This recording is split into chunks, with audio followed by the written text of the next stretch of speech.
Hello नमस्कार दोस्तों, एक बार फिर से आप सभी का हार्दिक स्वागत है। जैसा कि आप सभी को पता है, अपनी एक सीरीज चल रही है जिसका नाम है PBWS या फिर पटवारी बनाने वाली सीरीज, जिसके अंदर अपन महा मैराथन ले रहे हैं। प्रत्येक सब्जेक्ट के जो बहुत ही महत्वपूर्ण जो प्रश्न हैं वो अपन देख रहे हैं। क्योंकि आपके आज अपन चर्चा करेंगे राजस्थान ज्योग्राफी या राजस्थान भूगोल के ऊपर। लेकिन राजस्थान भूगोल जो है वो डायरेक्टली आपके सिलेबस में विस्तार से नहीं दिया हुआ है पटवारी में, लेकिन ऊपर जो है वो एक नाम लिखा हुआ है, वहाँ पर राजस्थान का भूगोल लिखा हुआ है। और हमेशा की प्रवृत्ति रही है कि पटवारी के अंदर जो जैसे कि पिछली बार 4 शिफ्ट हुए थे, हर शिफ्ट के अंदर 4 से 5 प्रश्न जो है वो आपके राजस्थान भूगोल के पूछे गए थे। और वो प्रश्न जो है वो आपके दो ही टॉपिक से ज़्यादातर पूछा गया। एक तो राजस्थान का सामान्य परिचय जो है वहाँ से पूछा गया, और दूसरा राजस्थान के भौतिक प्रदेश जो है वो वहाँ से पूछा गया था। इसीलिए अपना भी मेन फोकस जो है वो उन दो टॉपिकों के ऊपर अपन रखेंगे, क्योंकि प्रश्न वही से आ रहे हैं तो चीज़ें वही पढ़ेंगे। और यहाँ पर जो अपन प्रश्न देखने वाले हैं, अगर आप इनको देखकर चले जाते हैं तो मुझे विश्वास है कि उसमें से आपको 4 में से आराम से 3 प्रश्न जो है वो मिल जाएंगे। हो सकता है कि सारे मिल जाए, तो आप व्याख्या वगैरह उसको अच्छे से देखना, ताकि आपको जो है वो उसका फायदा मिल सके। ठीक है, तो पूरा का पूरा जो आपका सिलेबस है, सिलेबस डिटेल में नहीं दिया हुआ, लेकिन राजस्थान भूगोल जहां से पीवाई के जो प्रश्न आए थे पिछली बार, उन्हीं पर ही आधारित अपन यहाँ पर देखने वाले हैं। एक ही क्लास आपकी रहने वाली है ज्योग्राफी की, इसके बाद में आपके जो है वो भूगोल की जो समस्या है वो खत्म हो जाएगी। देखिए, सबसे पहला प्रश्न जो है वो अपने को क्या कह रहा है।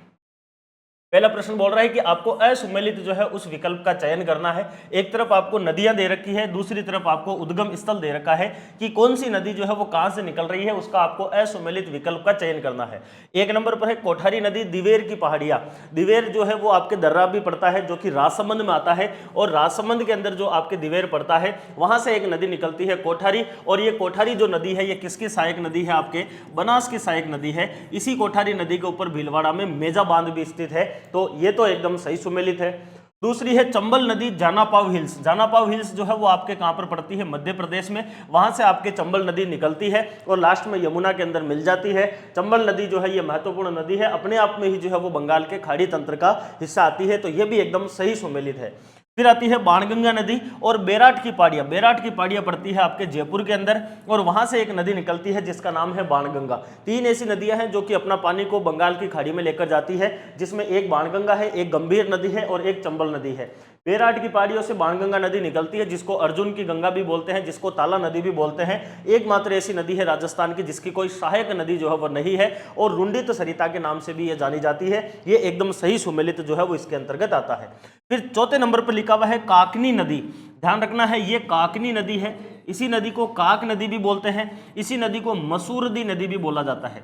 मसूरदी, तो 3 नाम हो गए, काकने या फिर काक या फिर मसूरदी। और इस काकनी को कभी कई बार ऐसे भी लिखते हैं काकने, ठीक है ना, काकने। तो 3 हो गए, काकने, काक या फिर मसूरदी या फिर काकने। ये नदी लिखा हुआ है खंडेला की पहाड़ी।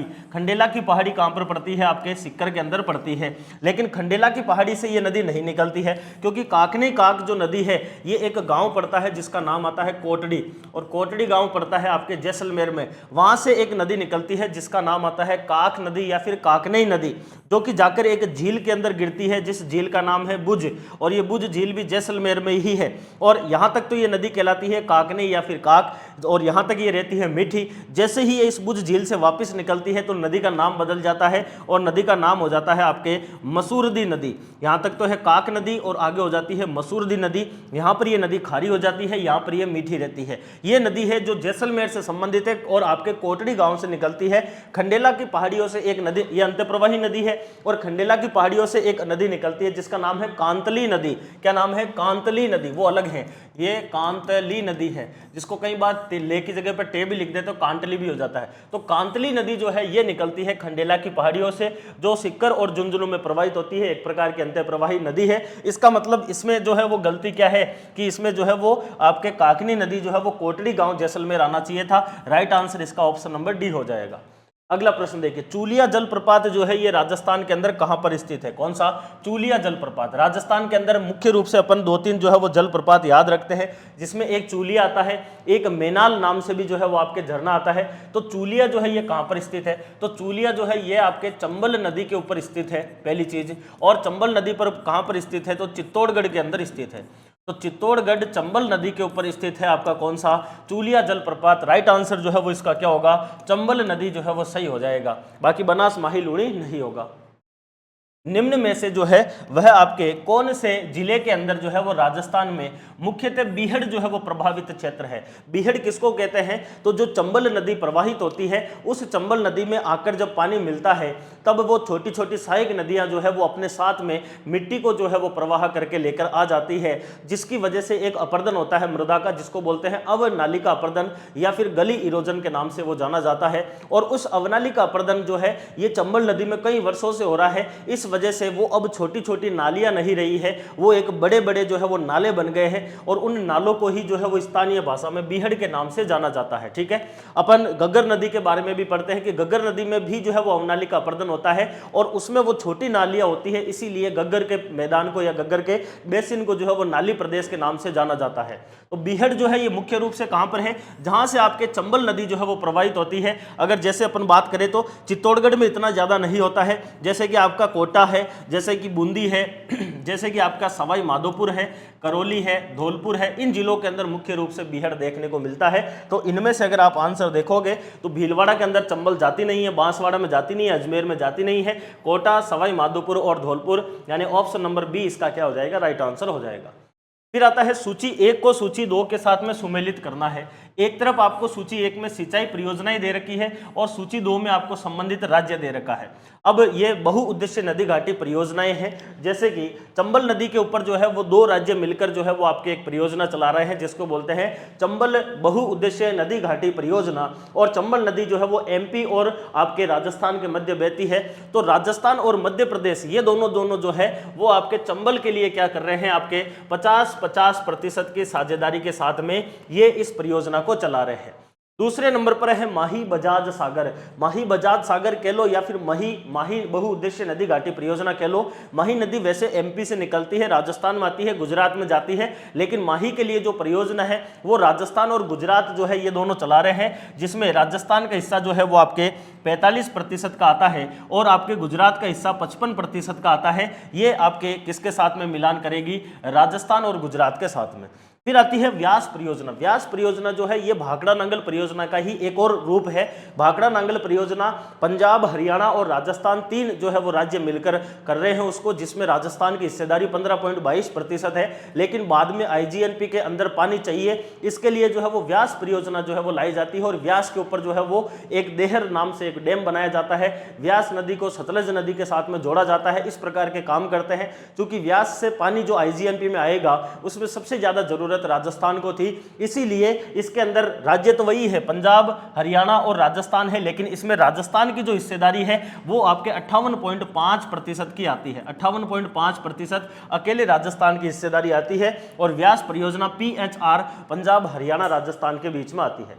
सरदार सरोवर जो आपके नर्मदा नदी प्रवाहित होती है एमपी से महाराष्ट्र होते हुए गुजरात के अंदर आती है, उस नदी के ऊपर, नर्मदा नदी के ऊपर आपके जो है वो सरदार सरोवर बांध बनाया गया है और सरदार सरोवर बांध से जो है वो आपके विद्युत उत्पादन होगा और यहाँ से नहरें भी निकाली जाएगी। एक नर्मदा नहर आती है जो कि आपके गुजरात होते हुए राजस्थान के अंदर सीलू गांव जालोर से प्रवेश करती है और लगभग 74 किलोमीटर के अंदर वो जालोर और बाड़मेर के अंदर सिंचाई और पेयजल का काम करती है। उसी के ही रिगार्डिंग राजस्थान इसमें अपनी हिस्सेदारी रखता है पेयजल के लिए, जिसमें राजस्थान, गुजरात, मध्य प्रदेश और महाराष्ट्र ये 4 राज्य जो है वो सरदार सरोवर के अंदर सम्मिलित होते हैं। अब आप मिलान कर लीजिए, जैसे कि पहला मिल रहा है 1 के साथ में, यानी कि आगे क्या होना चाहिए आपका 1 जो है वो इसमें होना चाहिए, 1 यहाँ पर है और यहाँ पर है। फिर 2 नंबर वाला 3 के साथ में मिलान कर रहा है, यानी कि राइट आंसर क्या हो जाएगा इसका, बी हो जाएगा। फिर 3 वाला 2 के साथ में, 4 वाला 4 के साथ में है। ठीक है, अगला प्रश्न देखिए। अगला प्रश्न बोल रहा है निम्नलिखित में से असुमेलित युग्म चुनना है। एक तरफ आपको फसल दे रखी है, दूसरी तरफ आपको किस्में दे रखी है। जैसे कि जो की किस्म दे रखी है कैलाश, केदार और ज्योति। एक राजकिरण भी आती है, एक राजकिरण और आती है। कौन सी आती है, राजकिरण के नाम से और आती है। तो कैलाश है आपके, इसके अलावा जो है वो केदार है, ज्योति है, राजकिरण है, ये सारी की सारी किस्में जो की ही है। फिर कपास आता है, कपास के अंदर नरमा आती है, एक प्रमुख किस्म जो है वो नरमा आती है। वीरनार आती है, वराह लक्ष्मी आती है, ये प्रमुख है जिसके अंदर वराह लक्ष्मी लिखा हुआ है।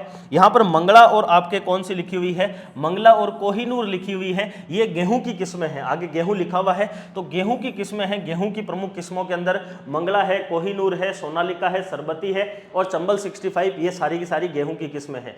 फिर आगे लिखा हुआ है मक्का के अंदर माही, कंचन, माही, धवल, अरुण, ये भी आपके मक्का की है। तो गलत इसमें क्या हो जाएगा, कपास वाली जो है वो किस्में आपके नहीं है, मंगला और कोहिनूर जो है वो गेहूं की किस्में आती है।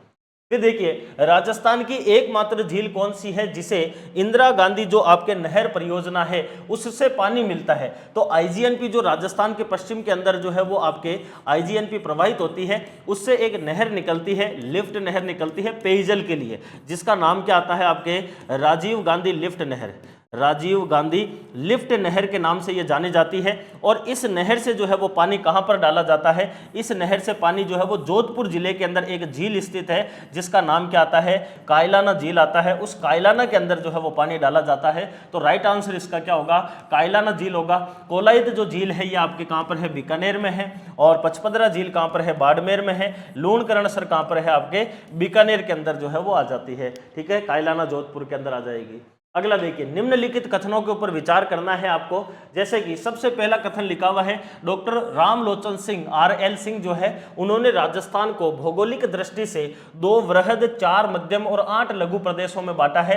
इसके अंदर ये दोनों गलत हो जाएंगे क्योंकि उन्होंने 2 वृहद भागों के अंदर राजस्थान को बांटा है। अरावली के इस तरफ वाला तो नाम दिया है उन्होंने राजस्थान मैदान या फिर राजस्थान के नाम से कहते हैं, और इधर दिया हुआ है राजस्थान पठार। फिर आगे राजस्थान मैदान वाला जो हिस्सा है उसको उन्होंने 2 भागों में बांटा है, एक तो है रेतीला मैदान और एक आ जाता है आपके राजस्थान बांगड़ प्रदेश के नाम से आ जाता है। इसका मतलब मुख्य रूप से रामलोचन सिंह या RL सिंह ने जो है वो 1971 के अंदर राजस्थान को 2 बड़े भागों के अंदर जो है वो बांटा था। भाई इस वजह से ये कथन क्या हो जाएगा, यहाँ पर ये कथन क्या हो जाएगा आपका, गलत हो जाएगा। प्रोफेसर VC मिश्रा जो है इन्होंने सबसे पहली बार राजस्थान का वर्गीकरण किया 1968 के अंदर। और VC मिश्रा ने राजस्थान का भूगोल नामक पुस्तक में राजस्थान को 7 भौगोलिक प्रदेशों में बांटा था। बिल्कुल ये कथन एकदम सही है, क्योंकि आपको ज्यादा डिटेल में जाना नहीं है क्योंकि इनके नाम नहीं पूछते हैं। अपन जो है वो तिवाड़ी और सक्सेना का वर्गीकरण ही पढ़ते हैं, जिसने 4 भागों में राजस्थान को बांटा है, उत्तर पश्चिमी रेतीला मैदान, अरावली पर्वतमाला, पूर्वी राजस्थान और आपके हाड़ौती का पठार या दक्षिण पूर्वी पठारी प्रदेश। तो उपयुक्त कथन में से सत्य कथन जो है वो आपको चुनना है। तो सत्य इसमें केवल कथन कौन सा हो जाएगा, 2 ही हो जाएगा, इसलिए ऑप्शन नंबर 20 का राइट आंसर हो जाएगा। अगला देखिए, मगरा क्या है। मगरा जो है ये एक प्रमुख क्षेत्र आता है राजस्थान के अंदर। मगरा की अगर अपन बात करें तो जो आपका उदयपुर है, इस उदयपुर के उत्तर के अंदर जो है वो एक पहाड़ी क्षेत्र फैला हुआ होता है, जो कि आपके अजमेर है, आपके भीलवाड़ा है, चित्तौड़गढ़ है, राजसमंद है, पाली है, इन जिलों के अंदर यह फैला हुआ क्षेत्र है जिसको मगरा के नाम से जाना जाता है। 2005-6 में राजस्थान सरकार के द्वारा यहाँ पर मगरा क्षेत्र विकास कार्यक्रम भी चलाया गया था। क्योंकि अभी जब आर्थिक समीक्षा अपडेट होती है तो उसमें जो है वो एक नया जिला बनता है 41 जिलों में, ब्यावर। तो अजमेर अब हट गया है, उसकी जगह पर ब्यावर आ गया है। तो ब्यावर, भीलवाड़ा, चित्तौड़गढ़, राजसमंद और पाली, इन 5 जिलों के अंदर मगरा क्षेत्र विकास कार्यक्रम चल रहा है। मगरा एक प्रकार का पथरीला क्षेत्र है जो कि आपके उदयपुर के उत्तर में जो है वो फैला हुआ है। तो उदयपुर के आसपास पाई जाने वाली तस्तरी नुमा जो पहाड़ियां है ये गलत हो जाएगा। ये आपके उदयपुर के चारों तरफ जो है वो गिरवा के नाम से जाने जाती है इनको। तो पूर्वी सिरोही के अंदर स्थित तीव्र ढाल वाली ये भी गलत है, इनको भाकर के नाम से जाना जाता है। उदयपुर के उत्तर पश्चिम में स्थित अवशिष्ट पहाड़ियां, ये एकदम सही कथन हो जाएगा इसमें मगरा के लिए। और डूंगरपुर बांसवाड़ा के मध्य स्थित पहाड़ियां, ये भी गलत हो जाएगा, ये वागड़ के नाम से या फिर मेवल के नाम से जो है वो जानी जाती है। तो right answer option number C हो जाएगा। निम्नलिखित में से कौन सा सुमेलित जो है वो नहीं है, ध्यान देना है, सुमेलित नहीं है, सुमेलित नहीं है। सुमेलित यानी कि एक तरफ आपको इसमें क्या दिया हुआ है, एक तरफ जल संरक्षण की विधि दे रखी है और दूसरी तरफ सर्वाधिक प्रचलन जो है उसका क्षेत्र दे रखा है कि ये सबसे ज्यादा जो है वो प्रचलित कहां पर है। जैसे कि खडीन दे रखा है जैसलमेर में। खडीन जल संरक्षण की एक तकनीक है जो कि जैसलमेर में सबसे ज्यादा पाई जाती है। मुख्य रूप से अनुधैर्याकार बालू का स्तूप के मध्य जो है ये पानी इकट्ठा होता है। इसके अंदर पालीवाल जो जाति है वो ब्राह्मणों के अंदर, उसके द्वारा ये खडीन जो है इसकी शुरुआत की गई थी। फिर आते हैं आपके झालरा। झालरा या फिर हालरा के नाम से जाने जाते हैं। जोधपुर के अंदर सबसे ज्यादा झालरे माने जाते हैं। झालरे जो है वो झील के निकट स्थित एक पवित्र या धार्मिक जो है वो आपके जलकुंड होता है, जिसके अंदर लोग जो है वो अस्थियां विसर्जन करने के बाद में यहाँ पर आकर नहाते हैं। ठीक है, तो ये झालरा हो जाता है। फिर आता है नाडी। नाडी दिया हुआ है हनुमानगढ़, ये गलत हो जाएगा, हनुमानगढ़ में नहीं मिलती है। शेखावाटी क्षेत्र के अंदर जो है वो मुख्य रूप से जो है वो आपके नाडी मिलती है। नाडी आप लोग जानते ही है, एक छोटा सा तालाब हो सकता है। और जोहड़ जो है वो शेखावाटी क्षेत्र में, बिल्कुल सही बात है, जोहड़ जो है वो राजस्थान के शेखावाटी क्षेत्र में मिलते हैं। ये भी एक प्रकार के जल के स्रोत ही होते हैं।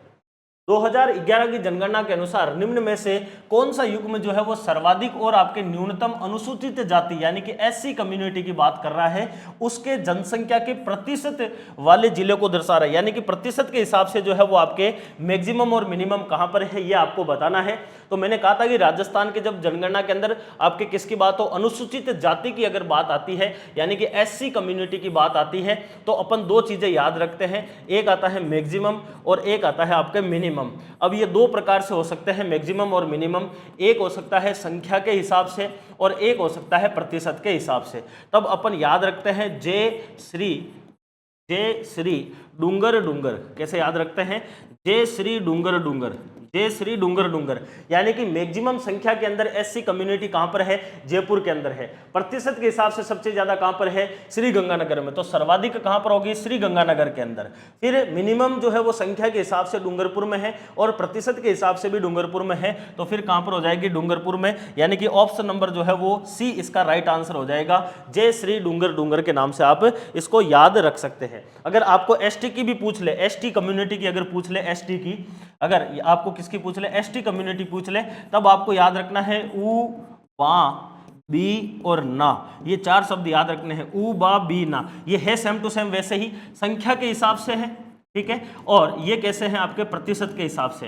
तो मैक्सिमम जो है वो संख्या के अंदर कहां पर है, एसटी उदयपुर में है, और आपके प्रतिशत के हिसाब से मैक्सिमम कहां पर है, बांसवाड़ा में है, और आपके एसटी कम्युनिटी मिनिमम जो है वो संख्या के हिसाब से बीकानेर में है, प्रतिशत के हिसाब से नागौर के अंदर है, ठीक है। ये आपके एसटी कम्युनिटी हो जाती है। तो एससी और एसटी दोनों आप याद रख सकते हैं। 2011 की जनगणना के अनुसार आपको राजस्थान में सर्वाधिक पुरुष साक्षरता दर जो है वो कौन से जिलों में है ये बताना है। अपन इसको याद रखते हैं, मैंने बहुत बार याद करवाया है आपको। टोटल मेल और फीमेल जो है ये स्पेशली याद रखना है, जिसके अंदर टोटल हमारी साक्षरता दर कितनी है, 66.1% है।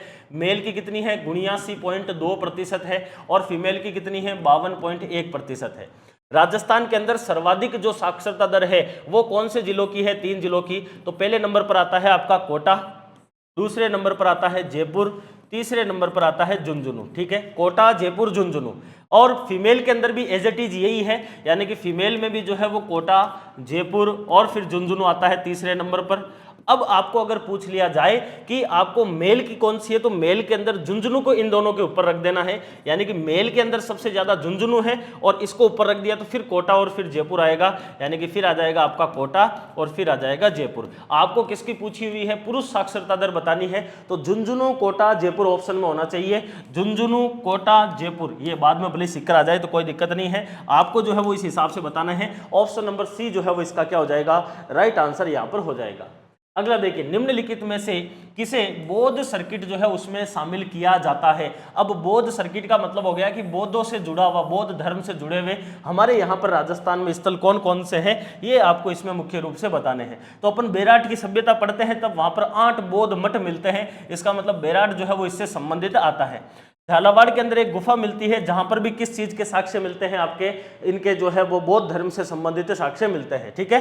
बाकी डीग और अलवर के अंदर ऐसा मुख्य रूप से कुछ मिलता नहीं है, इसलिए इसका right answer option number A और 1 और 2 जो है वो एकदम सही हो जाएगा, यानी ऑप्शन नंबर ए इसका सही आंसर हो जाएगा, ठीक है। तो यहां पर हो जाता है ऑप्शन नंबर ए। फिर देखिए अगला प्रश्न आता है आपका, उत्तरी अरावली जो है उस उत्तरी अरावली के अंदर प्रमुख जो चोटियां हैं उनकी लंबाई या फिर ऊंचाई का अवरोही क्रम बताना है, यानी कि अवरोही का मतलब है कि घटता हुआ क्रम बताना है, ज्यादा ऊंचाई किसकी है और कम ऊंचाई जो है वो किसकी है। तो गुरु शिखर हमारी सबसे ऊंची चोटी है, तो गुरु से दिल जरा आशा से लगा, तो ये 5 चोटियां आती है जो सबसे टॉप वाली है अरावली की। फिर आता है कुंभा भी धोख देता है रघुनाथ ऋषि के, तो उसके अंदर रघुनाथ एक शब्द आ रहा है और रघुनाथ जो है वो इनमें से सबसे बड़ी रघुनाथ ही रहेगी। अब रघुनाथ के आगे कौन सी होगी, बरवाड़ा, खो और आपके ये भरोच दिया हुआ है, ये भेराच है, ठीक है ना, ये कौन सी है, भेराच है, ये भेराच है। वैसे ओरिजिनल टाइपिंग के अंदर भी हो सकता है आपको भरोच मिल जाए पेपर में भी। तो देखिए अब इसमें जो है वो आपको जमाना है, तो सबसे ऊंची जो है वो कौन सी है, रघुनाथगढ़ है। रघुनाथगढ़ कितनी है, 1017, 1000 जो है वो आपके कितनी हो जाएगी, 17 वर्ग आपके मीटर की जो है वो ऊंचाई हो जाएगी, ठीक है साहब। फिर आती है आपके दूसरी को नंबर पर कौन सी है, खोह जो है वो दूसरे नंबर पर आएगी। खो आपके दिया हुआ है, तो खो जो है वो कितनी हो जाएगी, 920 मीटर ऊंची खो हो जाएगी। फिर तीसरे नंबर पर आपके एक और दी हुई है, इसमें बरवाड़ा दी हुई है। तो तीसरे नंबर पर बरवाड़ा है, बरवाड़ा नहीं होगी, भेराच होगी। भेराच जो है, भेराच जो है ये आपके तीसरे नंबर पर आएगी। 792 मीटर जो है वो इसकी ऊंचाई हो जाएगी। और फिर लास्ट में एक और दी हुई है बरवाड़ा, बरवाड़ा जो है वो दी हुई है और उसकी ऊंचाई जो है वो 786 मीटर हो जाएगी। 786 मीटर जो है वो आपके हो जाएगी। तो इस हिसाब से अगर अपन इनको जमाना चाहे तो आपके, अगर इसको जमाना चाहो तो जो है वो सबसे ऊंची, फिर उससे कम, फिर उससे कम, ये किस प्रकार से सीक्वेंस में रहेगी। देखिए रघुनाथगढ़ सबसे आगे आनी चाहिए, फिर आपके खोह आनी चाहिए, फिर खोह है, फिर आपके भेराच या बरोज जो लिखी हुई है वो आनी चाहिए, फिर बरवाड़ा आनी चाहिए। यानी कि ऑप्शन नंबर डी जो है वो इसका राइट आंसर हो जाएगा। इसके अंदर जो है वो सही आंसर रहने वाला है। ठीक है,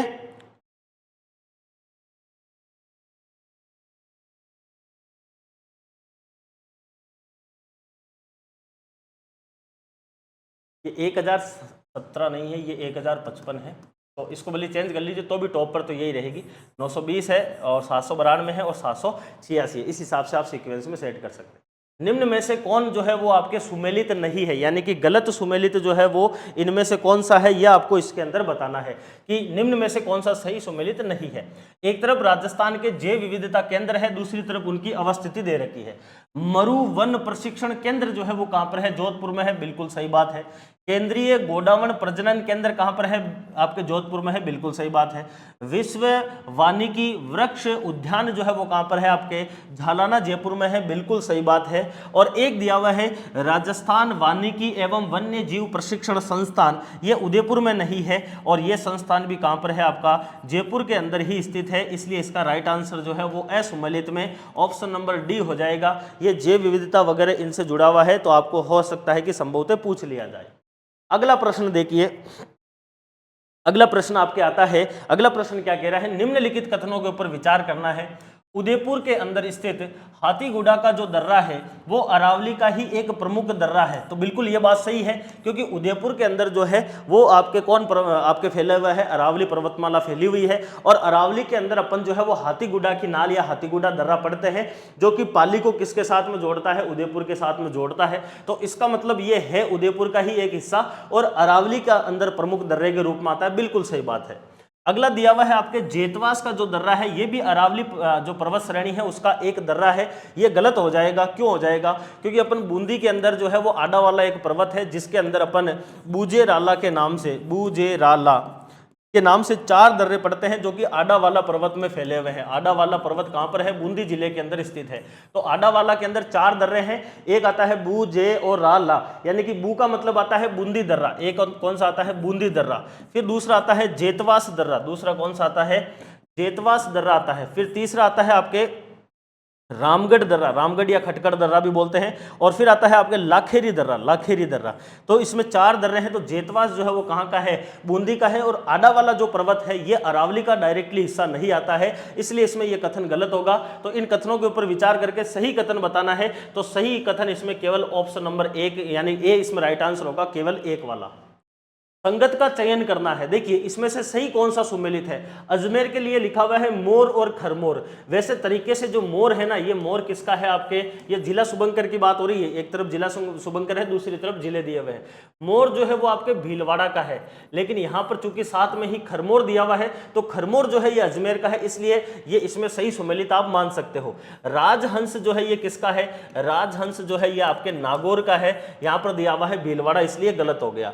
हंस जो है ये किसका है, हंस जो है ये आपके टोंक का है, हंस जो है वो टोंक का है। और चिंकारा जो है ये किसका है, चिंकारा जो है वो श्री गंगानगर का है। तो जयपुर का कौन सा है, जयपुर का आता है आपके चीतल, जयपुर का कौन सा आता है, चीतल आता है। तो इसमें से सही सुमेलित इस खरमोर के हिसाब से अपन अजमेर को राइट आंसर कर सकते हैं। आपके अजमेर इसमें राइट आंसर हो जाएगा। बाकी अजमेर का देखो, अजमेर संभाग के हिसाब से देखें तो अजमेर का है खरमोर, भीलवाड़ा का है मोर, नागौर का है राजहंस, टोंक का है हंस। ठीक है, ये आप याद रख लीजिए। अगला देखिए, क्षेत्रफल की दृष्टि से कौन सा रन या फिर जो टाट है वो थार के मरुस्थल का सबसे बड़ा रन जो है वो कौन सा है इनमें से। पोखरण दिया हुआ है, एक तो पोखरण रन है, एक है भाकरी रन, एक है थोब और एक है आपके लव्वा। तो इनमें से सबसे बड़ा जो है वो पोखरण है। फैक्चुअल प्रश्न है, याद रख लीजिए। अगर आपको पूछा जाए राजस्थान के थार मरुस्थल में सबसे बड़ा जो आपके रन या फिर टाट है वो कौन सा है, तो वो पोखरण है। रन या फिर टाट का मतलब आप सीधा सा इतना सा समझ लीजिए कि रन या टाट का मतलब है दलदली भूमि। इसका मतलब क्या है, एक प्रकार प्रकार से दलदली भूमि जो है वो आपके क्या कहलाती है, रन या फिर टाट के नाम से जानी जाती है। तो पोखरण इसका राइट आंसर हो जाएगा। फिर आता है भारतीय मौसम विज्ञान के द्वारा वर्गीकृत राजस्थान के आर्द्र जलवायु जो प्रदेश है उसका प्रतिनिधित्व जो है वो कौन कर रहा है। आर्द्र जलवायु प्रदेश जो है इसका प्रतिनिधित्व कौन करता है। तो राजस्थान को जो है वो 5 जलवायु प्रदेश में बांटा जाता है, जिसमें एक आता है आपके शुष्क रेतीला मैदान या फिर शुष्क जलवायु प्रदेश, एक आता है अर्ध शुष्क जलवायु प्रदेश, फिर आता है उपाद्र जलवायु प्रदेश, फिर आता है आर्द्र जलवायु प्रदेश और एक आता है अति आर्द्र जलवायु प्रदेश। तो जयपुर जो है ये जयपुर किस में आता है, उप आर्द्र में आता है, इसलिए ये गलत हो जाएगा। झालावाड़ जो है ये किस में आता है, झालावाड़ अति आर्द्र में आता है, इसलिए गलत हो जाएगा। उदयपुर जो है ये किस में आता है, अति आर्द्र में आता है, इसलिए ये गलत हो जाएगा। और आपके सवाई माधोपुर जो है ये किस में आता है, आर्द्र के अंदर आता है, इसलिए ये राइट आंसर इसका सवाई माधोपुर जो है वो हो सकता है। According to option best answer Sawai Madhopur ही इसका रहेगा।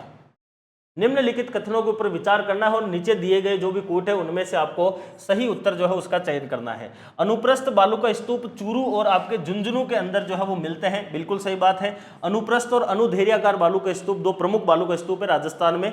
अनुप्रस्थ के अंदर मिट्टी और हवा जो है वो एक दूसरे के समकोण के ऊपर चलती है, पहली चीज। दूसरा, अवरोधी बालू का स्तूप पुष्कर क्षेत्र के अंदर मिलते हैं, बिल्कुल सही बात है। पुष्कर के अंदर अवरोधी बालू का स्तूप जो है वो देखने को मिलेंगे, एकदम खड़ी चढ़ाई है और वहीं पर ही बालू का स्तूप बन गया है। जोधपुर जिला जो है वो बालू का स्तूप मुक्त जिला है, गलत हो जाएगा।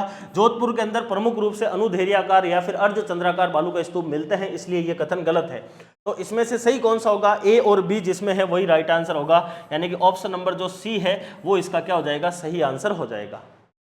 नीचे दिए सूची 1 और सूची 2 के अंदर सुमेलित जो है वो आपको करना है और नीचे दिए गए जो भी आपके कूट है उनमें से सही उत्तर चुनना है। देखिए, एक तरफ आपको सूची 1 में दिए गए हैं आपके पर्वत श्रृंखलाएं, दूसरी नंबर सूची 2 में दिए हुए हैं आपके जो डिस्ट्रिक्ट है वो कौन कौन से हैं वो इसमें दिए हुए हैं। जैसे देखिए, डोरा पर्वत जो है ये कहाँ पर है, राजस्थान के अंदर डोरा पर्वत जो है ये जालोर के अंदर है। रोजा, भाकर, एस राणा, झारोल और डोरा पर्वत ये आपके जालोर में है। इनको सम्मिलित रूप से जसवंतपुरा की पहाड़ियां भी कहते हैं। फिर अगला आता है कामली घाट या कमली घाट। ये कमली घाट वैसे एक दर्रे के नाम से भी है, क्योंकि यहाँ पर घाट लिखा हुआ तो घाट दर्रा होता है, और कामली घाट का दर्रा राजसमंद जिले के अंदर फैला हुआ है।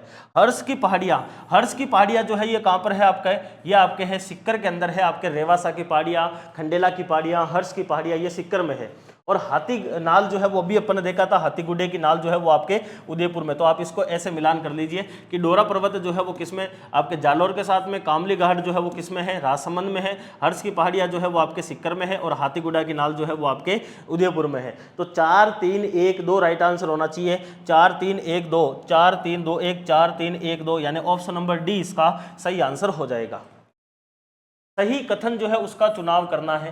राजस्थान की सीमा जो है वो केवल 5 राज्यों से लगती है। अब देखो, अगर अपन पुराने के हिसाब से देखें, जब राजस्थान के अंदर 33 जिले थे तब श्री गंगानगर, एक आपके बीकानेर, एक जैसलमेर और एक बाड़मेर 1070 किलोमीटर की यह पाकिस्तान के साथ में सीमा साझा कर रहे थे। लेकिन अभी एक नया डिस्ट्रिक्ट, चूंकि 41 जब जिले हुए हैं तब एक नया डिस्ट्रिक्ट जो है वो यहाँ पर थोड़ी सी बाउंड्री लगाता है, जिसका नाम आता है फलोदी जिला। अब मैं इसको जो है वो अकॉर्डिंग टू जो आपके स्थिति विस्तार है उसके हिसाब से आपको अपडेट मानना है, क्योंकि राजस्थान गवर्नमेंट ने, राजस्व विभाग ने नया नक्शा जारी कर दिया, उसमें फलोदी जो है वो अंतर्राष्ट्रीय सीमा लगा रहा है। इसलिए अपन इस कथन को क्या मानेंगे, सही मानेंगे एकदम। फिर आता है अरावली पर्वतमाला, राजस्थान को 2 भागों के अंदर क्या करती है, विभाजित करती है, बिल्कुल सही बात है। आपके ये पूरा का पूरा राजस्थान है और इस राजस्थान के बीच में पूरी तरह से अरावली फैली हुई है। एक तरफ रेतीला है, दूसरी तरफ मैदानी और पठारी है। तो ये कथन भी क्या हो जाएगा, सही हो जाएगा। राजस्थान का सबसे छोटा जिला दौसा है, ये गलत हो जाएगा। राजस्थान का सबसे छोटा जिला कौन सा है, धौलपुर जिला है, इसलिए ये कथन क्या हो जाएगा, आपके गलत हो जाएगा। तो आपको क्या चुनना है, सही कथन 1 और 2 ही इसमें है। कथन 1 व 2 जो है वो सही है, यानी ऑप्शन नंबर ए इसका राइट आंसर हो जाएगा। ब्यावर जो आपके नया जिला बना है वो किन किन जिलों का हिस्सा लेकर जो है वो ब्यावर जिले को बनाया गया है। तो ब्यावर जिले का जो निर्माण हुआ है उसमें आपके अजमेर जिले का हिस्सा है, उसमें जो है वो पाली जिले का हिस्सा है, बड़ा जो है वो अजमेर का हिस्सा है, बाकी उसके अंदर पाली जिला भी जो है वो आपके आता है मुख्य रूप से। इसके अलावा अगर अपन बात करें तो उसमें आपके राजसमंद भी आता है, भीलवाड़ा भी आता है। अगर अपन बात करना चाहें इसमें, अगर आप लिखना चाहो तो जैसे कि अजमेर जो है, अजमेर से जो है वो आपके ब्यावर जो है ये खुद अपने आप में गया ही है। इसके अलावा मसूदा जो है ये गया है, मसूदा, और एक जो है वो आपके गया है विजयनगर। ये 3 जगह जो है वो कहाँ से गई है, अजमेर से गई है। पाली से अगर अपन बात करें तो पाली से जो है वो 2 तहसीलें गई है, एक तो जैतारण गई है और एक आपके जो है वो रायपुर गई है, रायपुर, ठीक है। फिर आता है आपके राजसमंद, राजसमंद से जो है वो आपके गया है टोडगढ़, टोडगढ़ के नाम से जो है वो अपन जानते हैं, जो आपके कर्नल जेम्स टोड के नाम से है। और भीलवाड़ा से भी एक छोटा सा हिस्सा गया है जिसका नाम है आपके बदनौर, बदनौर, ये बदनौर भी किस में गया है, आपके ब्यावर के अंदर गया है। तो इस हिसाब से अगर अपन बात करना चाहें तो हिस्सा जो है वो किस किस का हो जाएगा, चारों का ही हो जाएगा, यानी कि 1 2 3 4 इसका right answer option number D जो है वो एकदम सही हो जाएगा। अगला है महान सीमा भ्रंश, जो आपके महान सीमा भ्रंश है, ग्रेट बाउंड्री जो आपके फॉल्ट है, वो राजस्थान के अंदर आप सभी को पता है कि एक तरफ अरावली और दूसरी तरफ अगर अपन बात करें तो विंध्याचल या फिर विंध्यन जो पर्वत है, उस विंध्यन पर्वत और एक तरफ आपके अरावली, इन दोनों के बीच में क्या माना जाता है, इन दोनों के बीच में माना जाता है यहाँ पर ये 90 डिग्री के ऊपर मिलते हैं और इस वजह से यहाँ पर क्या मिलता है, आपके क्या मिलता है, महान सीमा भ्रंश मिलता है। तो इस आधार पर अगर अपन देखना चाहे तो यहाँ पर एक जिला पड़ता है जिसका नाम है सवाई माधोपुर, यहाँ पर एक जिला पड़ता है जिसका नाम है बूंदी और इधर एक जिला पड़ता है जिसका नाम है आपके भीलवाड़ा। तो भीलवाड़ा, बूंदी और सवाई माधोपुर, इन 3 जिलों के बाउंड्री के ऊपर ये होता है। तो कहाँ से ये नहीं गुजरता है, तो बूंदी से गुजरता है, चित्तौड़गढ़ से नहीं गुजरेगा, सवाई माधोपुर है और भीलवाड़ा है। तो राइट आंसर जो है वो कहाँ से हो जाएगा, चित्तौड़गढ़ से ये नहीं गुजरता है, ऑप्शन नंबर बी इसका सही आंसर हो जाएगा। अगला प्रश्न देखो, निम्नांकित में से कथनों के ऊपर आपको विचार करना है और सत्य कथन जो है उसका आपको क्या करना है, चयन करना है। राजस्थान के अंदर कर्क रेखा, देखो कर्क रेखा जो है ये 23.5 डिग्री उत्तरी अक्षांश कहलाती है और कर्क रेखा राजस्थान के अंदर डूंगरपुर और बांसवाड़ा से गुजरती है। वैसे जो है वो टोटल 8 जो राज्य हैं वहां से आपके कर्क रेखा गुजरती है। तो कर्क रेखा जो है ये मुख्य रूप से बांसवाड़ा और डूंगरपुर से गुजरती है। राजस्थान के अंदर इसकी लंबाई 26 किलोमीटर है, बिल्कुल एकदम सही कथन है। और जो कि देश में सबसे न्यूनतम है, ये यहाँ पर गलत हो जाएगा, क्योंकि देश के अंदर सबसे न्यूनतम जो है वो 24 किलोमीटर गुजरती है और वो कहाँ से गुजरती है, त्रिपुरा से। त्रिपुरा से जो है वो 24 किलोमीटर की लंबाई है आपके कर्क रेखा की, जबकि आपके राजस्थान में 26 है, इसलिए सबसे न्यूनतम तो त्रिपुरा होगा, आपके राजस्थान नहीं होगा, लेकिन राजस्थान में है 26 किलोमीटर, इस वजह से ये कथन क्या हो जाएगा, आपके गलत हो जाएगा। कर्क रेखा के सर्वाधिक नजदीक जो शहर है वो कुशलगढ़ है, बिल्कुल ये कथन एकदम सही है। अगर जिला मुख्यालय पूछे तो डूंगरपुर इसके सबसे निकट है बांसवाड़ा की तुलना में। और अगर आपको ये पूछ लिया जाए कि कुशलगढ़ जो सिटी जो है वो शहर जो है वो कौन सा निकट है, तो फिर आपका कुशलगढ़ शहर जो है वो निकट हो जाएगा। बांसवाड़ा के अंदर सूर्य की किरणें जो है या फिर सूर्य की तिरछी किरणें जो है वो पड़ती है, ये गलत हो जाएगा भाई। जब ये अपना सूर्य, ये आपकी पृथ्वी है, इधर से सूर्य की किरणें आ रही है, ये बीच में 0 डिग्री है, ये यहाँ पर 23.5 डिग्री है, ठीक है, 23.5 डिग्री नॉर्थ है। अब ये 23.5 डिग्री नॉर्थ राजस्थान से गुजर, अब सूर्य की किरणें यहाँ पर बिल्कुल सीधी आएगी, यहाँ पर तिरछी आएगी और इस तरफ अगर अपन जाएंगे राजस्थान के टॉप वाले बिंदु पर, और जिसका नाम है श्री गंगानगर, तो सबसे ज्यादा तिरछी श्री गंगानगर पर पड़ेगी या फिर आपके इस बांसवाड़ा पर पड़ेगी, तो गंगानगर पर पड़नी चाहिए, बांसवाड़ा के अंदर नहीं पड़ेगी, इसलिए यह कथन गलत हो जाएगा। तो इसमें सत्य कथन केवल एक ही है और वो है केवल 2, ऑप्शन नंबर सी इसका राइट आंसर हो जाएगा। अगला देखिए, लाठी सीरीज जो है उसका विस्तार जो है वो माना जाता है केवल जैसलमेर, केवल बाड़मेर, जैसलमेर और बाड़मेर, जैसलमेर और बीकानेर। देखिए लाठी सीरीज जो है ये क्या है, ये एक प्रकार से जैसलमेर के अंदर पोखरण से लेकर और आपके जो मोहनगढ़ आता है, पोखरण से लेकर मोहनगढ़, इन दोनों के बीच में 62 किलोमीटर के अंदर जो है वो एक जल पट्टी फैली हुई है, जल पट्टी जो है वो फैली हुई है, यानी कि यहाँ पर एक प्रकार से क्या है, जिप्सम वगैरह का इनका जमाव है। यहाँ की भूगर्भिक संरचना ऐसी है कि यहाँ पर जो रेत है वो कम है और यहाँ पर जो है वो पथरीला क्षेत्र ज्यादा है, इस वजह से ये बालू का स्तूप मुक्त क्षेत्र के नाम से भी जाना जाता है। और यहीं पर ही चंदन नलकूप, पश्चिमी राजस्थान का पहला नलकूप खोदा गया था और यहाँ पर पानी पाया जाता है, इस वजह से यहाँ पर सेवण नाम से एक घास जो है वो भी पाई जाती है। तो पोखरण और मोहनगढ़ दोनों ही किसमें है, जैसलमेर में है, इसलिए ये लाठी सीरीज का विस्तार कहां पर होगा, केवल जैसलमेर होगा। राइट आंसर जो है वो ऑप्शन नंबर ए जो है वो इसका सही आंसर हो जाएगा, ठीक है। आगे चलिए, अगला देखिए, निम्न में से कौन सा क्षेत्र जो है वो सर्वाधिक उपजाऊ है, सबसे ज्यादा उपजाऊ जो है वो आपके क्षेत्र कौन सा है, तो सर्वाधिक उपजाऊ जो क्षेत्र है गग्गर का मैदान है, शेखावटी प्रदेश है, नागौरी उच्च भूमि है या फिर लूणी बेसिन है। तो जब अपन बात करते हैं लूणी बेसिन, लूणी नदी जो आपके नागपाड़ से निकलती है और आपके कच्छ के रण में अपना पानी डालती है, उसी में ही एक नदी जो है वो आकर मिलती है बाली पाली से, जिसका नाम आता है जवाई नदी, और इस नदी का नाम क्या है आपके लूणी नदी। इस लूणी और इस जवाई के बीच का जो ये क्षेत्र है ये इतना ज़्यादा उपजाऊ क्षेत्र है कि किसी टाइम इस तरफ आने वाला जो आपके था मारवाड़ और इस तरफ आने वाला जो मेवाड़ है, इन दोनों के बीच में युद्ध जो है वो इस उपजाऊ क्षेत्र की वजह से ही होता था। इस क्षेत्र को आप जो है वो लूणी जवाई बेसिन के नाम से भी जानते हैं और इसको एक नाम आता है जिसका नाम आता है गोडवाड़। गोडवाड़ या फिर गोडवाड़ प्रदेश के नाम से भी इसको जाना जाता है। इसका मतलब ये जो क्षेत्र है ये राजस्थान के अंदर सबसे ज्यादा उपजाऊ है, तो वो क्या कहलाएगा, लूणी बेसिन के नाम से ये जाना जाएगा। राइट आंसर लूणी बेसिन हो जाएगा। अगला देखो, नेहड़ क्षेत्र जो है, नेहड़ जो है, ये नेहड़ जो क्षेत्र है ये किन जिलों में पाया जाता है? जालोर, सांचौर, बाड़मेर, सांचौर, बालोतरा, आपके बाड़मेर, जालोर। अब बालोतरा और सांचौर, बालोतरा तो है लेकिन सांचौर डिस्ट्रिक्ट नहीं रहा है, लेकिन अगर अपन बात करें 33 जिलों के अकॉर्डिंग, तो 33 जिलों के अकॉर्डिंग जो है वो आपके नेहड़ जो क्षेत्र है ये बेसिकली जो लूणी नदी है, इस लूणी नदी के अफवाह का जो दक्षिण हिस्सा है, जो साउथ वाला हिस्सा है, उस हिस्से को किस नाम से जाना जाता है? नेहड़ के नाम से जाना जाता है। और वो मुख्य रूप से जालोर जिले के अंदर जो है वो प्रवाहित होता है। जालोर के अंदर इसको नेहड़ कहा जाता है।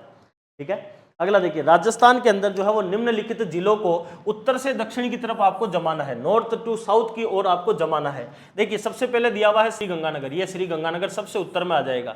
फिर है जालोर, ये यहाँ पर आपका जालोर स्थित है। फिर आपका जोधपुर, ये यहाँ पर आपका जोधपुर स्थित है। फिर आपका बीकानेर, ये यहाँ पर बीकानेर स्थित है। तो अगर देखो अब ऐसे प्रश्नों को सॉल्व करना भी आना चाहिए, जैसे कि श्री गंगानगर। अब देखो सबसे ऊपर कौन है आपका, ये प्रश्न के अंदर कौन से नंबर से ये दिया हुआ है? क्वेश्चन में दिया हुआ है ये 1 नंबर से, यहाँ पर भी 1 नंबर होगा। क्वेश्चन में ये दिया हुआ है 4 नंबर के ऊपर, ठीक है साहब, या फिर इसको ऐसे कर लीजिए, जैसे ये क्वेश्चन में है 1 नंबर पर, ये क्वेश्चन में है 4 नंबर पर, जालोर क्वेश्चन के अंदर है 2 नंबर पर, और जोधपुर क्वेश्चन में है 3 नंबर पर। तो अब देखिए सॉरी, जालोर जो है वो 2 नंबर पर और आपके जो जोधपुर है वो 3 नंबर पर आ जाएगा। जोधपुर 3 पर दिया हुआ, जालोर, हाँ ठीक है। अब देखिए अब इसमें सीक्वेंस जमाना है। सबसे पहले कौन आएगा? श्री गंगानगर, यानी 1 सबसे पहले आना चाहिए, 1, ये 1 इन 2 में है। फिर आना चाहिए 4, ये 4 इसमें, उसमें 4 है ही नहीं।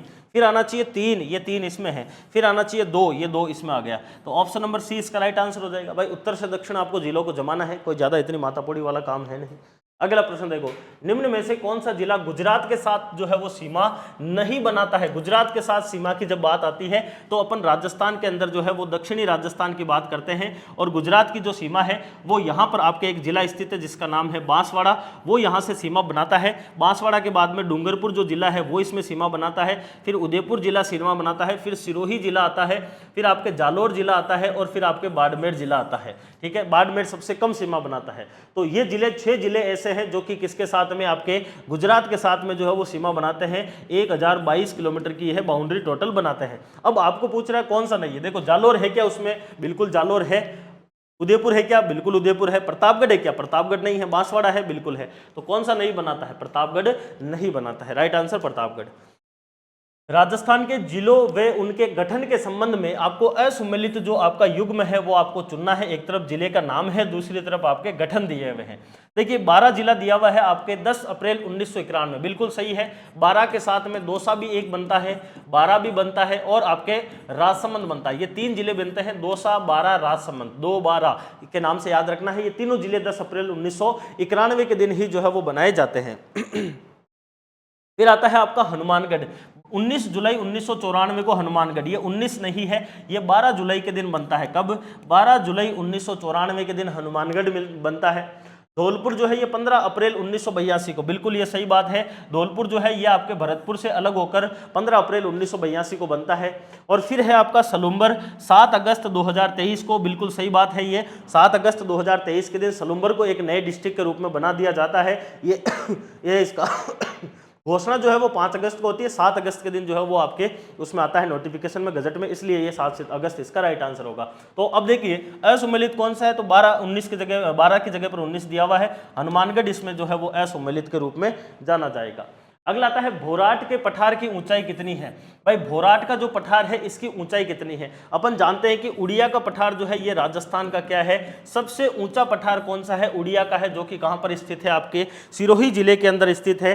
1360 मीटर जो है वो इसकी क्या है, आपके ऊंचाई आती है आपके। ठीक है, इसके बाद में जो है वो दूसरे नंबर पर आपके भोराट का पठार आता है जिसकी ऊंचाई है 1225 मीटर, और इसके बाद में 1200 मीटर के आसपास आपके आबू का पठार आता है।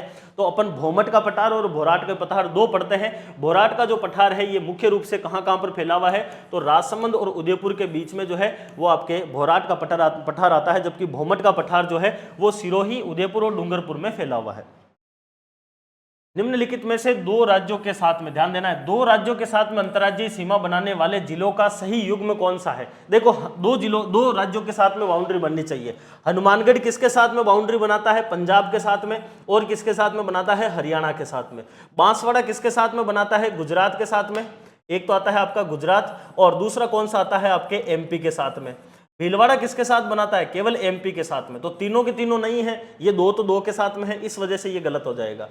धौलपुर किसके साथ में बनाता है, एक तरफ बनाता है हरियाणा के साथ में, और सॉरी एक तरफ बनाता है आपके यूपी के साथ में और एक तरफ बनाता है आपके एमपी के साथ में, ठीक है। बाड़मेर जो है ये केवल गुजरात के साथ में ही बनाता है, जबकि एक पाकिस्तान के साथ बनाता है, इसलिए ये क्या हो जाएगा, गलत। बांसवाड़ा जो है ये दो के साथ में बनाता है, एक तरफ आपके एमपी है, दूसरी तरफ आपका गुजरात है। भरतपुर आपका हरियाणा के साथ में बनाता है और यूपी के साथ में बनाता है।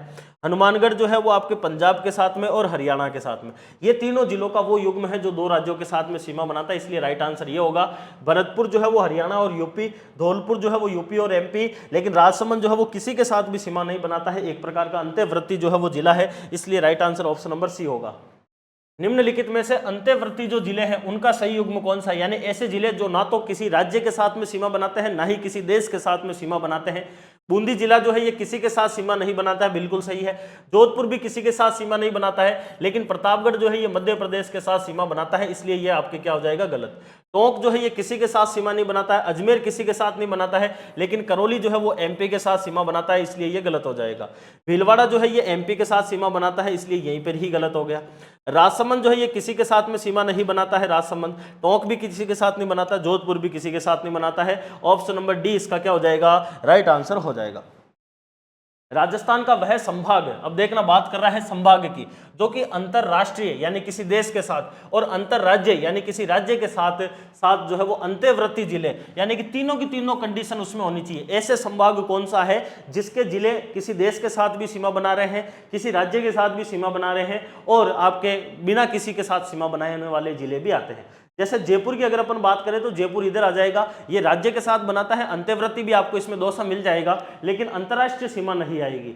बीकानेर के अंदर जो है वो आपके अंतर्राष्ट्रीय सीमा अंत्यवर्ती जिला कोई सा नहीं आएगा, अंतर्राष्ट्रीय बीकानेर और श्री गंगानगर आएगा, और अंतर्राज्य के अंदर आपका जो है वो चूरू आ जाएगा, लेकिन अंत्यवर्ती कोई सा ही नहीं होगा, इसलिए ये दोनों कट हो गए।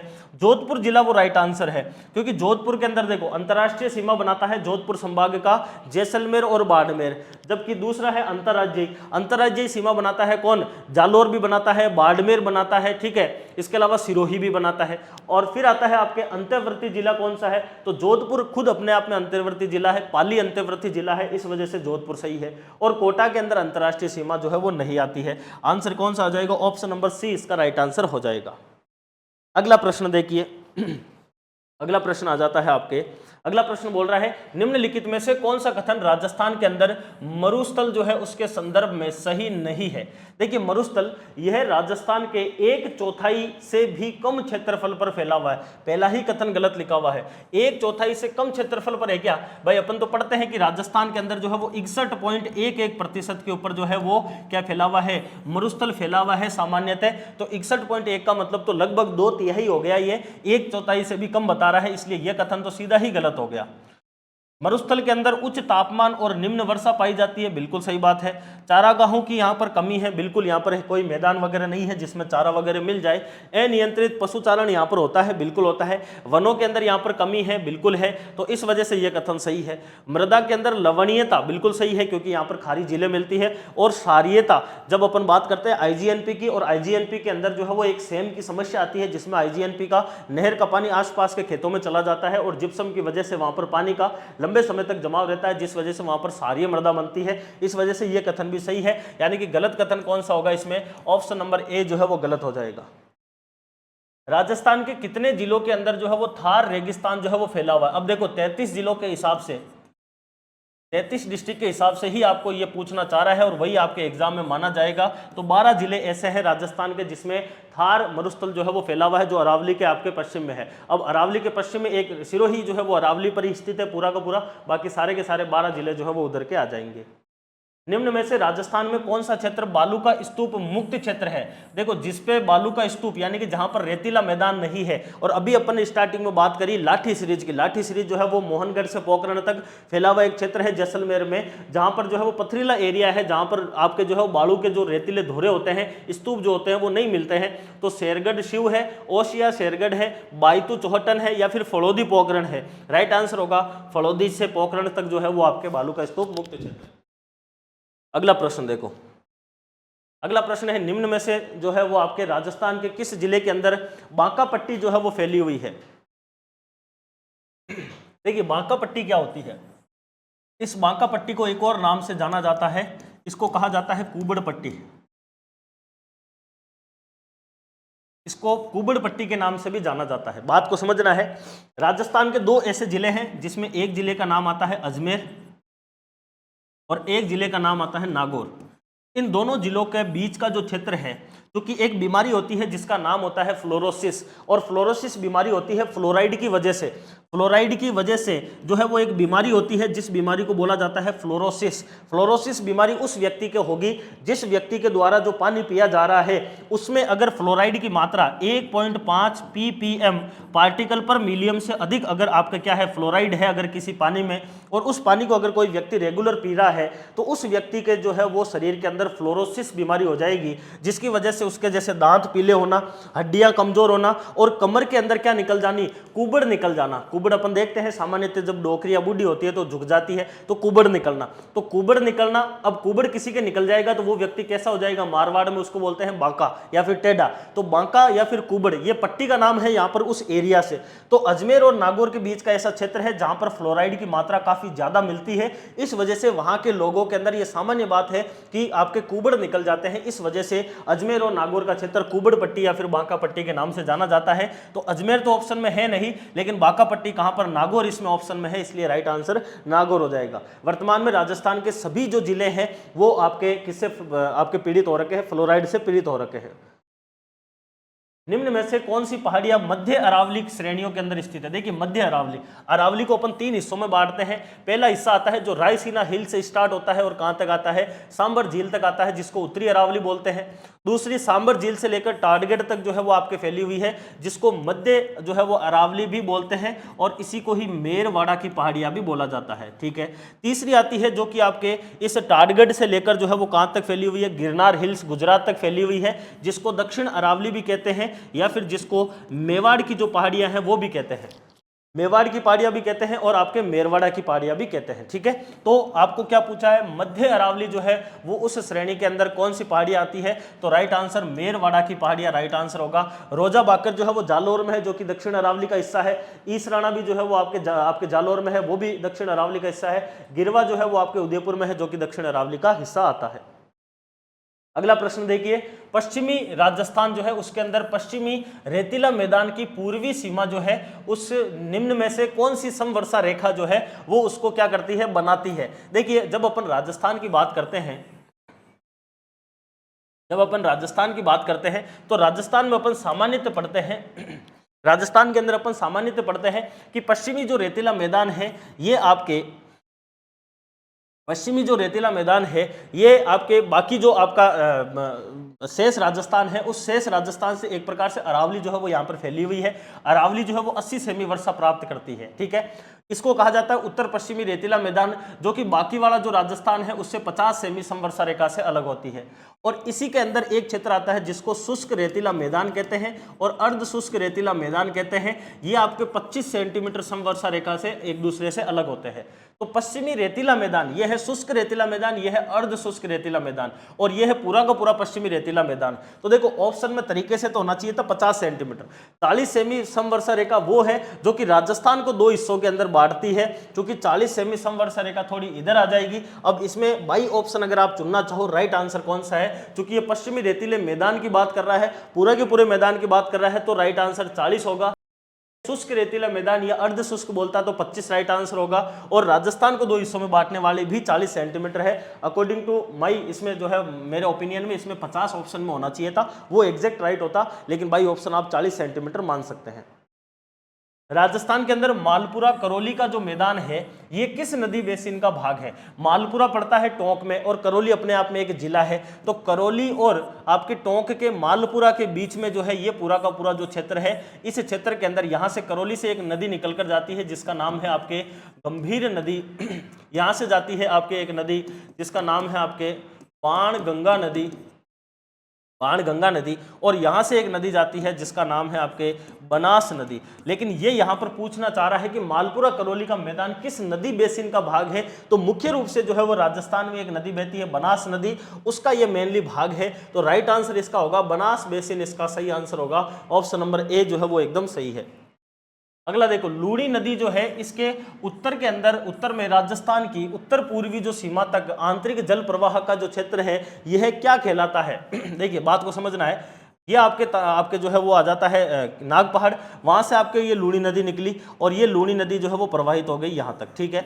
इस लूणी नदी के उत्तर के अंदर राजस्थान की उत्तर पूर्वी सीमा, इसके उत्तर में और राजस्थान की उत्तर पूर्वी सीमा जो है वहां तक आंतरिक जल प्रवाह, यानी कि ये वाला जो क्षेत्र है इसके अंदर आंतरिक जल प्रवाह का एक क्षेत्र है जो कि आपके 300 मीटर क्या है आपका गहराई के अंदर एक खड्डे में स्थित है, जिसके अंदर 3 जिले मुख्य रूप से आते हैं, जिसमें एक आता है आपके झुंझुनू, एक आता है आपके चूरू और एक आता है आपके सिक्कर। और आपके जो झुंझुनू, चूरू और सिक्कर है, इन तीनों जिलों को जो है वो एक नाम से जाना जाता है जिसका नाम क्या आता है आपके शेखावाटी आता है। क्या आता है? शेखावाटी इसका नाम आता है। तो मेरवाड़ा तो है मध्य अरावली का हिस्सा, गिरवा जो है वो तस्तरी नुमा पर्वत श्रेणियां है जो कि उदयपुर शहर के चारों तरफ फैली हुई है। शेखावाटी क्षेत्र इसका हो जाएगा जो आपके इसके लूणी के उत्तर में है। और बांगड़ प्रदेश जो है ये बांगड़ प्रदेश नहीं होगा, ये बांगड़ प्रदेश भी बेसिकली कहा तो इसको ही जाता है। वैसे दो शब्द आते हैं, एक आता है बांगड़ और एक आता है वागड़।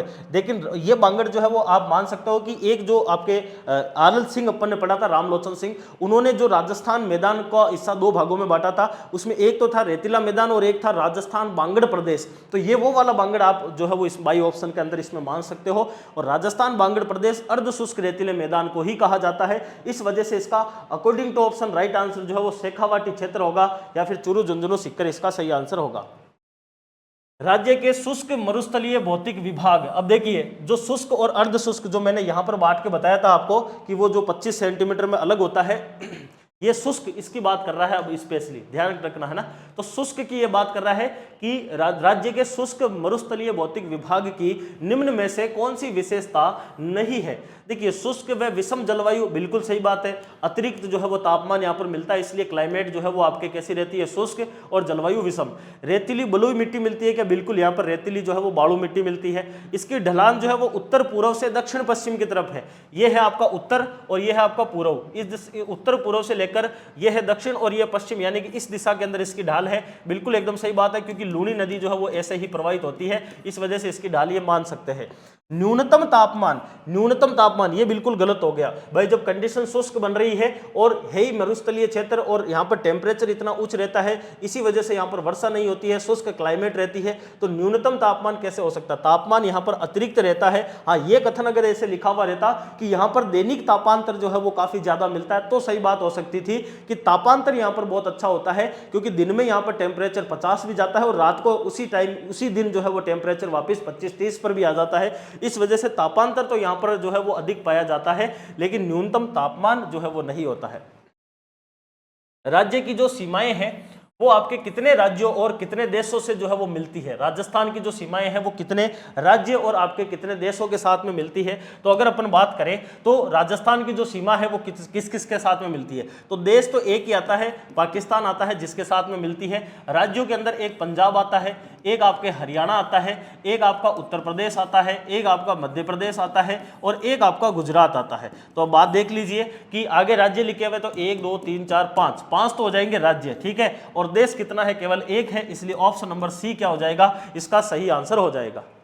आप सभी के लिए जो है वो एक डिमांड थी बहुत ज़्यादा कि सर पटवारी का एग्जाम तो होने वाला है, हो भी गया है, और जो बच्चा पटवारी की तैयारी कर रहा है सामान्यतः उसका भी लक्ष्य है कि भाई हम भी जो है वो आने वाले समय के अंदर 2 महीने बाद में ग्राम विकास अधिकारी जो आपके वीडियो है विलेज डेवलपमेंट ऑफिसर, उसकी भी भर्ती आ रखी है, जुलाई के अंदर उसका एग्जाम है। और आप सभी की डिमांड थी कि सर हमें इसका एक अलग से कोर्स चाहिए और उसमें स्पेशल हमें विषय चाहिए राजस्थान की अर्थव्यवस्था। तो उस राजस्थान अर्थव्यवस्था के लिए आपके लिए जो है वो क्वालिटी एजुकेशन के द्वारा अलग से राजस्थान इकोनॉमी के लिए अलग से कोर्स लॉन्च किया है, जो जो आपके सिलेबस में राजस्थान के संदर्भ में कृषि व आर्थिक संसाधन लिखा हुआ है, और जो आपके 30 नंबर का मटेरियल है ये अपन पढ़ रहे हैं, जिसमें अपन ने पहला टॉपिक पढ़ लिया है राजस्थान की खाद्य एवं व्यावसायिक फसलें, जिसमें अपन पूरा आर्थिक समीक्षा का अपडेट भी जो है वो देख रहे हैं।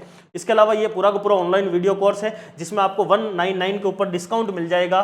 VSR01 ये कूपन कोड अगर आप डालोगे तो अभी वर्तमान समय में 21% का डिस्काउंट मिल रहा है, आने वाले समय में ये खत्म हो सकता है, इसलिए आप परचेज कर लीजिए। राजस्थान इकोनॉमी की आपकी जो समस्या थी वो मैंने यहाँ पर समाप्त कर दी है, ठीक है।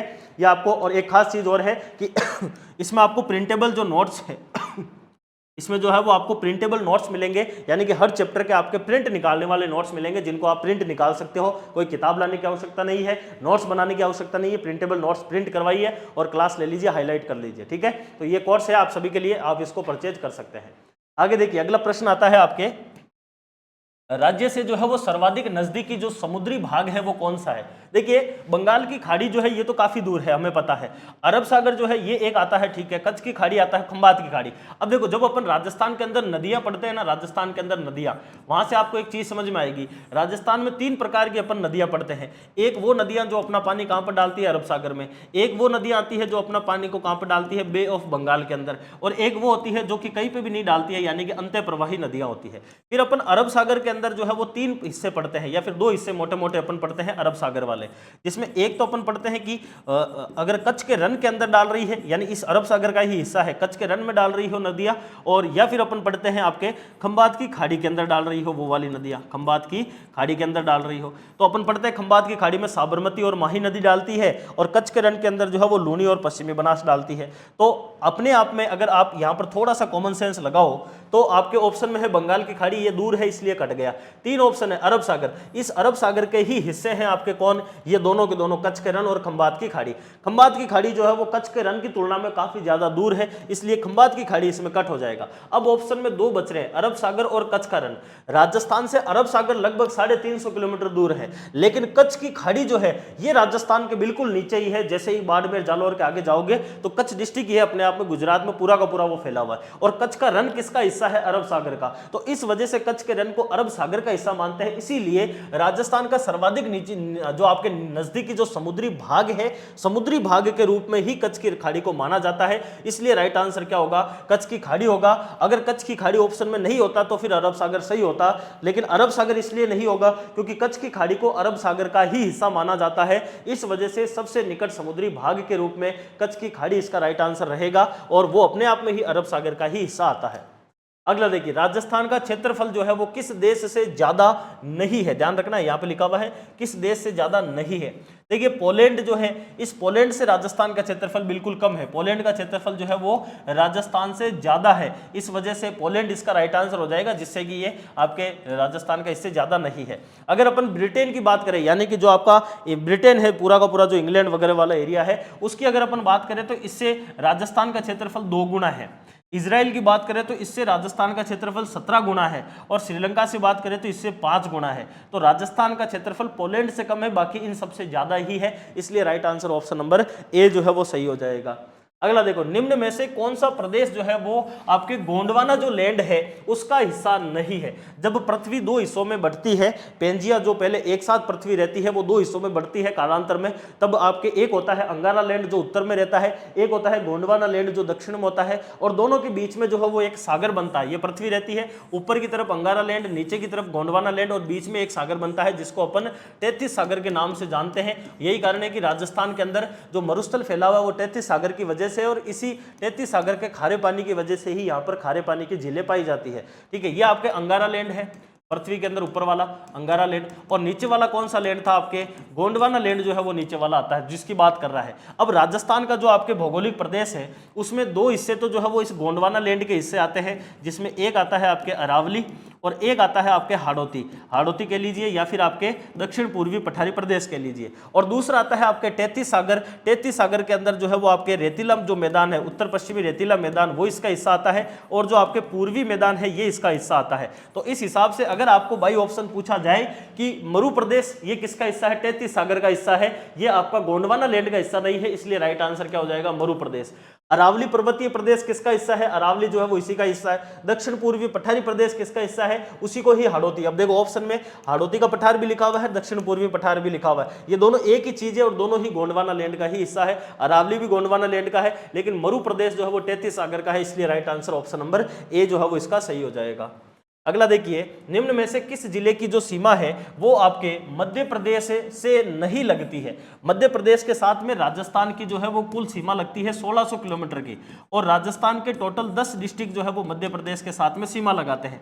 10 डिस्ट्रिक्ट कौन कौन से हैं? सबसे पहले आता है आपका धौलपुर जिला, फिर आता है आपके करौली जिला, फिर आता है आपके सवाई माधोपुर जिला, फिर आता है आपका कोटा जिला, फिर आता है बारां जिला, फिर आता है आपका झालावाड़ जिला, फिर आता है आपका भीलवाड़ा, फिर आता है चित्तौड़गढ़, फिर आता है प्रतापगढ़, और फिर आता है आपके बांसवाड़ा। तो कितने हो गए? 3 3 6 3 9 और 1 10। ये 10 जिले हैं। अब आप ढूंढ लीजिए भाई ऑप्शन कौन सा होगा राइट आंसर। देखिए प्रतापगढ़ है क्या? बिल्कुल ये रहे, यहाँ पर प्रतापगढ़ लिखा हुआ है इसलिए ये है। झालावाड़ है क्या? बिल्कुल है, झालावाड़ भी है। कोटा है क्या? बिल्कुल है, कोटा ये रहा। और डूंगरपुर है क्या? ये नहीं है। डूंगरपुर की सीमा जो है वो गुजरात के साथ लगती है, आपके एमपी के साथ नहीं लगती, इसलिए राइट आंसर क्या हो जाएगा? डूंगरपुर हो जाएगा। ठीक है, अगला प्रश्न है, असत्य कथन जो है वो इनमें से कौन सा? असत्य कथन का चयन करना है।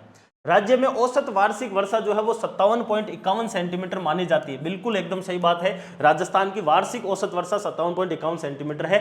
कथन एकदम सही है। अरावली के जो है वो पश्चिमी जिलों में अपेक्षाकृत अधिक वर्षा होती है। भाई ये कैसे हो सकता है? अरावली यहाँ पर फैली हुई है, ये अरावली के पश्चिमी जिले हैं, यहाँ पर तो 50 सेंटीमीटर से भी कम वर्षा मिलती है। इसका मतलब पश्चिमी जिलों में अपेक्षाकृत अधिक वर्षा जो है वो नहीं मिलती है, कम वर्षा मिलती है, इसलिए ये गलत है। अरावली के पूर्वी जिलों में अपेक्षाकृत अधिक वर्षा होती है, बिल्कुल ये बात एकदम सही है। और झालावाड़ जिला जो है वो स्तर, झालावाड़ जिला स्तर पर जो है वो सर्वाधिक वर्षा के वाले दिनों वाला जिला है, बिल्कुल ये बात सही है। राजस्थान में सबसे ज्यादा वर्षा के दिन प्राप्त करने वाला जिला कौन सा है? आपके झालावाड़ जिला आता है। तो गलत कथन कौन सा है? अरावली के पश्चिम वाले जिले जो है वो कम वर्षा प्राप्त, अधिक वर्षा प्राप्त करते हैं, ये इसमें क्या हो जाएगा? आपके गलत कथन जो है वो हो जाएगा।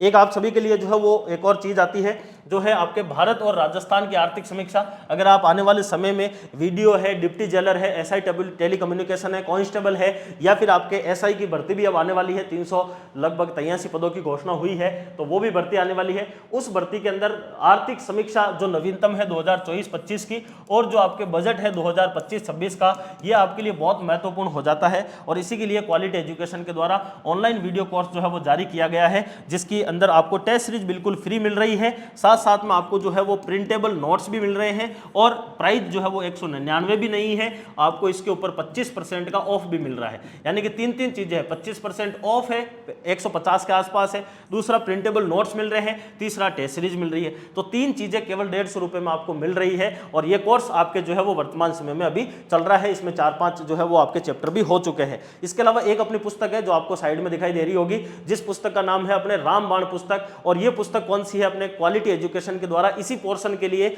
आर्थिक समीक्षा और बजट जो है भारत और राजस्थान का, उसके लिए ये पुस्तक जारी की गई है। पुस्तक के अंदर बहुत ही शानदार तरीके से इस बार मटेरियल करवाया गया है। उस पुस्तक का अध्ययन अपन जो है वो यूट्यूब के ऊपर निःशुल्क कर रहे हैं, और उसी में ही पीछे आपको एमसीक्यू भी दिए हुए हैं प्रैक्टिस के लिए। साथ में उस पुस्तक के अंदर आरएस मेंस में भी आने वाले प्रश्न दिए हुए हैं। पिछली बार जो आरएस मेंस में पूछे गए हैं अब तक राजस्थान की अर्थव्यवस्था से प्रश्न, वो भी दिए गए हैं। तो ये पूरा का पूरा आपके लिए मटेरियल है। ये आपके लिए पटवारी के लिए एक मैराथन थी। ये वो प्रश्न है जो आपके एग्जाम में मेरे हिसाब से सबसे ज्यादा पूछे जा सकते हैं, तो इनको आप अच्छे से तैयार कर जाइए, व्याख्या देख लीजिए, बाकी आपका काम हो जाएगा। तो फिलहाल इस क्लास को इतना ही रखते हैं, अगली क्लासों में फिर से मिलेंगे, तब तक के लिए धन्यवाद, take care, all the best.